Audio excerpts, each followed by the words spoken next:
Hey guys, this is Monisha here. Already நம்ம ரிதன்யா கேஸை பற்றி பேசியிருப்போம். ஸோ இன்றைக்கி எதை பற்றி பேச போகிறோம் அப்படின்னா செகண்ட் மேரேஜ் பண்ணுறது தப்பா ராங்கா, சாரி ரைட்டா ராங்கா அப்படின்ற மாதிரி. ஸோ செகண்ட் மேரேஜ் பண்ணலாம், தப்பு கிடையாது. அது கரெக்டான வேலிடான ரீசன் இருக்கணும். ஸோ சில பேருக்கு லைஃப் அழகாக இருக்காது, எல்லாருக்கும் ஒரே மாதிரி இருக்காது இல்லையா லைஃபு. ஸோ சில பேரோட லைஃப் சீக்கிரமாக முடிஞ்சிருக்கும், சீக்கிரமாக அவங்க ஹஸ்பண்ட் சின்ன வயசுலேயே இறந்துருப்பாங்க, இல்லை அவங்க சீக்கிரமாக டிவோர்ஸ் ஆகிருக்கும், அவங்களுக்கு செட் ஆகாமல், அவங்களுக்கு குழந்தைங்க இருக்கலாம், இல்லை சிங்கிளாக தனியாக கூட இருக்கலாம். ஸோ அவங்க சொசைட்டியில் வாழ முடியாது சில டைம். பிகாஸ் அன்வான்டாக தனியாக இருக்கும் போது எவ்வளோ பிரச்சனைகள் வரும்னு ஒரு பொண்ணு எல்லா பொண்ணுக்கும் நம்மளால் புரிஞ்சிக்க முடியும். அன்வான்டான பாய்ஸ் அப்ரோச் பண்ணுறதாகட்டும், டிஸ்டர்ப் பண்ணுறதாகட்டும், இந்த மாதிரி நிறைய ரீசன் இருக்குது.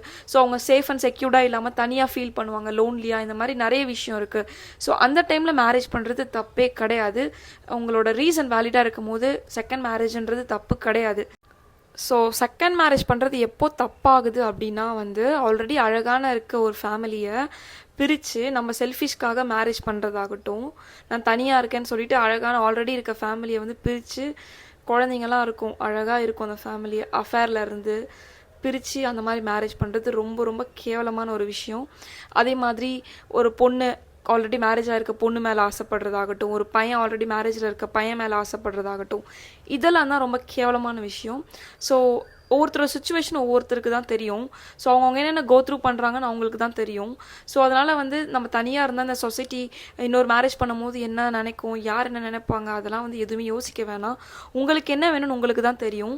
யார் வாழ்க்கையும் கெடுக்காமல் நீங்கள் ஒரு அழகான லைஃப்பை வாழ்கிறீங்க அப்படின்னா அது செகண்ட் மேரேஜ் பண்ணுறதுல தப்பே கிடையாது.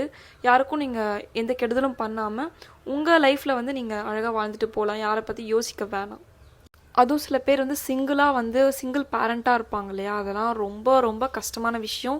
அவங்கள ரொம்ப ரொம்ப பெரிய விஷயம். அவங்க அந்த மாதிரி சிங்கிளாக அந்த குழந்தைங்கள பார்த்துக்கிறதாகட்டும், இன்னொரு மேரேஜ் பண்ணாமல் அந்த குழந்தைங்களுக்காக வாழ்கிறதாகட்டும், அதெல்லாம் ஒரு பெரிய பெரிய விஷயம். ஹேட்ஸ் ஆஃப் அவங்களுக்குலாம். ஸோ ஒவ்வொருத்தவங்களோட லைஃப் ஒவ்வொரு மாதிரிங்க, எல்லாருக்கும் ஒரே மாதிரி இருக்காது. ஒருத்தங்களுக்கு ஹஸ்பண்டுன்றது தேவைப்படும், ஒருத்தங்களுக்கு தேவைப்படாது.